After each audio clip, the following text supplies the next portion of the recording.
Kalau kita ketik di Google atau di pencarian atau whatever lah, kalau lu udah pakai AI, apapun lu tanya gitu misalnya, HP 1 jutaan yang nyaman dipakai. Of course, rekomendasinya adalah handphone kekinian yang ini benar-benar sama sekali kagak ada rasa flagshipnya. Iya, kalau kita beli baru ya. Jadi kayak ada rasa kekentangan yang bakal kita miliki ketika kita beli HP harga 1 jutaan mau all in, ya kan? Atau kita coba punya budget lebih deh, hampir seharga motor second. Budget 5 juta, rekomendasi HP-HP nyaman. Di sini banyak banget nih artikel-artikel yang bagus banget ngebahas handphone rekomendasi yang good spec ya. Cuman ya ini ya ya bukan real flagship harga 5 juta, you know, ya kan? Oke, di video ini gue bakal rekomendasiin mantan flagship. Jadi ini bener-bener flagship tapi yang udah jadi mantan dari harga 1 jutaan sampai ke 5 jutaan. Oke, di rekomendasi yang pertama gue ada 3 rekomendasi ya biar nggak panjang video. Rekomendasi yang pertama Samsung Galaxy Note 8. Seperti yang kalian lihat ini adalah handphone yang menurut gue salah satu mantan flagship terbaik yang bisa kalian pakai saat ini. Tapi kalian harus sadar diri juga, budget 1 jutaan ke 2 juta tergantung di mana kalian beli, tergantung kelengkapannya full set atau tidak, ya kan. Ini benar-benar handphone nyaman parah. Nah, handphone ini tuh lu nggak perlu ribet-ribet harus harus apa. Yang penting dari awal lo beli ini udah bisa semua kartu. Untuk IMEI ini banyak kena pemutihan karena ini HP jauh banget sebelum pemberlakuan IMEI di Indonesia. Beda sama iPhone yang kayak iPhone XR, iPhone 11 itu rawan sekali IMEI kebegal. Kalau beli Samsung mantan flagship lo agak aman ya, karena umurnya jauh lebih old ketimbang iPhone kayak iPhone 11, iPhone 12 gitu. Nah, untuk masalah layar, handphone ini tuh layar AMOLED-nya tuh nggak bisa disamain. Intinya gacor parah lah. Lu nggak bisa samain AMOLED yang ada di mantan flagship Samsung Galaxy Note 8 ini dengan AMOLED Samsung yang harga 2 juta, 3 juta. Nggak bisa. Kasarnya tuh beda level parah.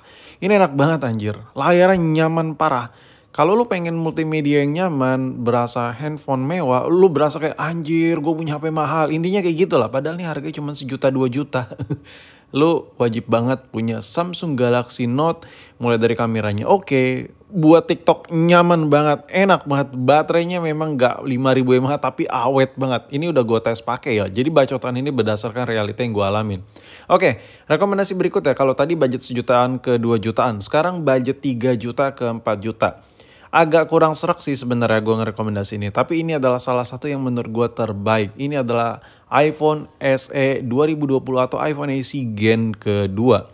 Nah, kalau ini varian resminya ya di harga 3 juta ke 4 juta. Sebenarnya kalau lo mau beli yang Inter dapat aja harga 2 jutaan. Cuman ini iPhone bro, iPhone cuy. Masuk Indonesianya itu rata-rata yang Inter-Interan udah kalap lah. Udah diberlakukan IMEI-IMEIan di Indonesia, rata-rata Inter-Interan Indo tuh yang versi iPhone tuh lagi kencang banget masuk ya. Jadi iPhone yang seri-seri kayak gini, iPhone SE, iPhone XS, iPhone X, lebih kebanyak XR, 11 kayak gitu-gitu. Itu banyak yang keblokir. Jadi hati-hati, saran gue ambil yang varian resmi aja. That's why di varian iPhone ini gue rekomendasiin yang resmi aja. Karena kalau lo pakai sebulan habis itu keblok kayak kurang aja gitu ya kan. Kayak anjir kurang ajar banget nih HP ya kan.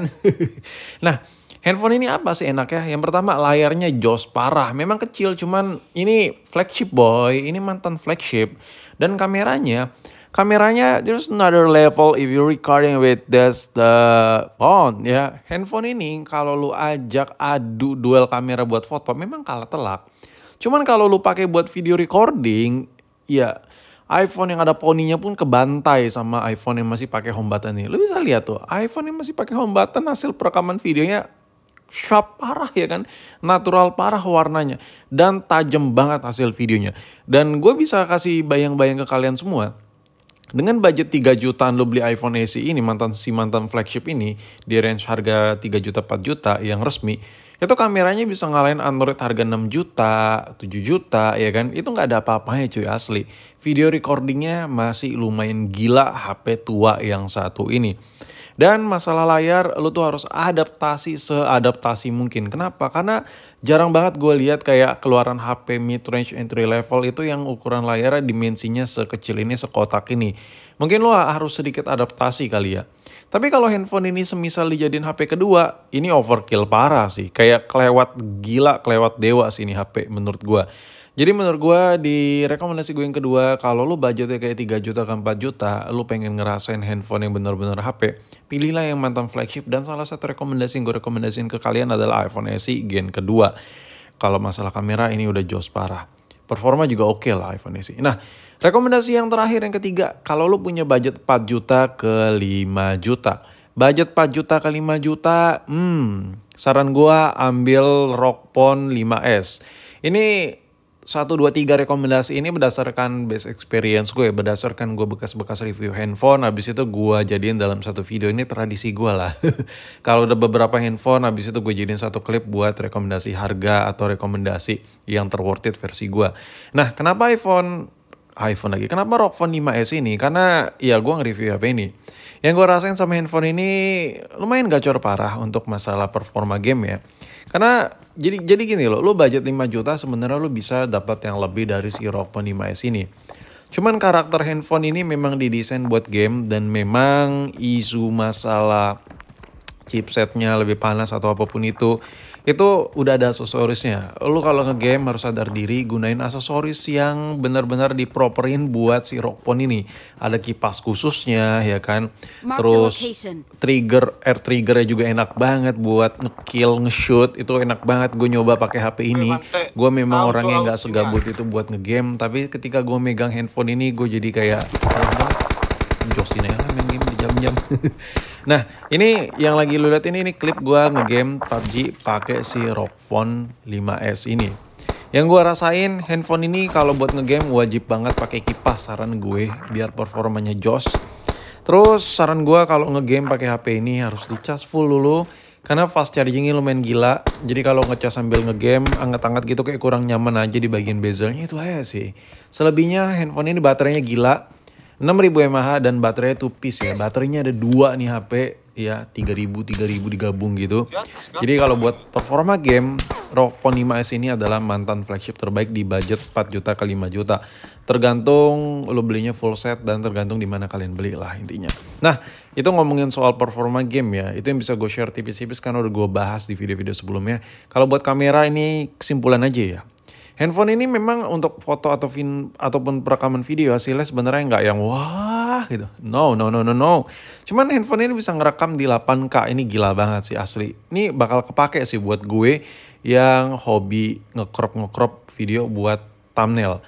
Dan layarnya ini nggak usah lo tanya lagi cuy, asli. Karakternya memang sebenarnya nggak seperfect dengan budget 4 juta 5 juta dengan Android pada umumnya yang layarnya mungkin banyak yang lebih jos dari ini.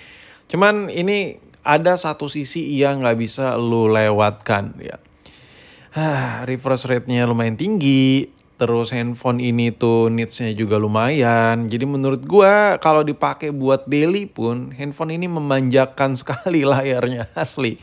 Jadi conclusion gue budget 4 juta 5 juta lu pengen buat kerja keras handphonenya ya salah satunya si ROG Phone ini. Dan yaudah kalau ada yang mau tambahin lagi rekomendasi langsung aja tulis di kolom komentar.